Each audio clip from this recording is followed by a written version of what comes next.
गाँव ने अड़ता कथे अरे हाय सुनीला बाबू के तनी भगभगा आई दे रे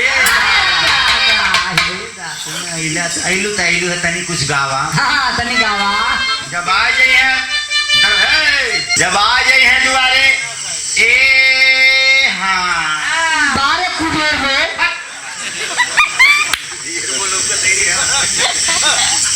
आ गए दुआरे कहे काया बहिनी तो लाल बाल है अरे हरे समना रहना बुना देवी कौन रे आइलू तनी कुछ गावा देख के वही ढोलकिया के गई है का कि तोह के चढ़ई बजे रानी मोरी तोह के चढ़ई बजे बौलही देखा अगर ये मलहवा के 10 रुपया देबा हां तो बियाने 20 रुपया देबा वाह अगर 100 रुपया देबा भगवान तोह 200 दी अगर ना विश्वास हो पंचो तो दे के बाजू भैया देखा नहीं बाहर तो किया हो जाए हां नहीं तो अपन लोगों पैसा वापस ले लिया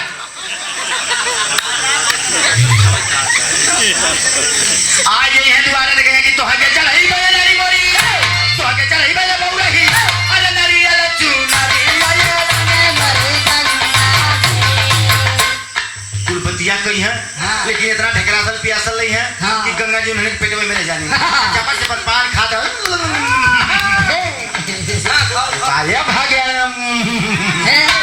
कि तो हके चढ़ई बजे नारी मोरी अरे नारियल चुनरी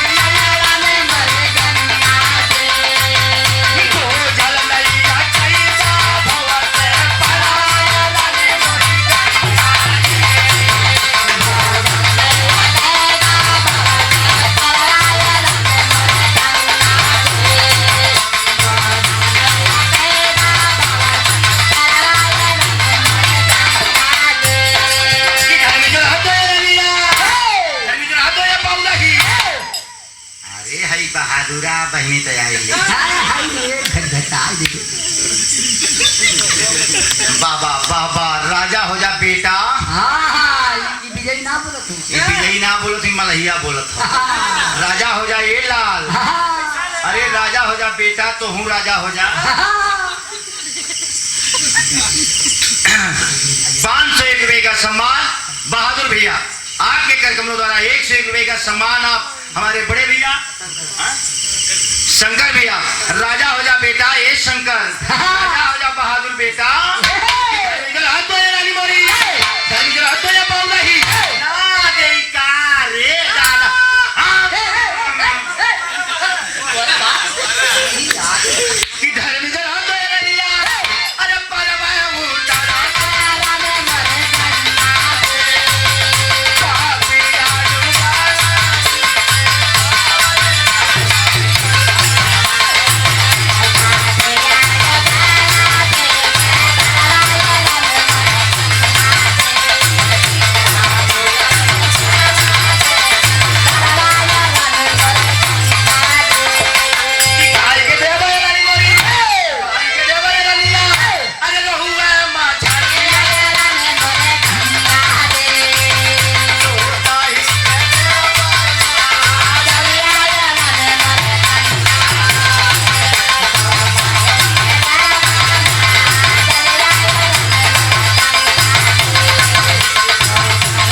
राजा हो जा बेटा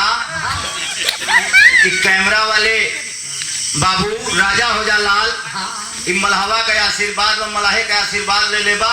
तो आज सब्सक्राइबर और लाइक शेयर कुल बढ़े लगी 101 रुपए का सम्मान कैमरा वाले बाबू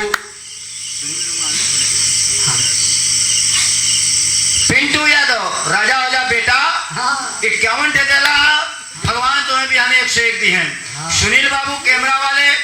आप 101 रुपए का सम्मान किए राजा हो जा लल्ला तो माता रानी बिहाने 201 दी हैं हाँ ये गंगा जी का वरदान हो ये गंगा जी का वरदान हो हाँ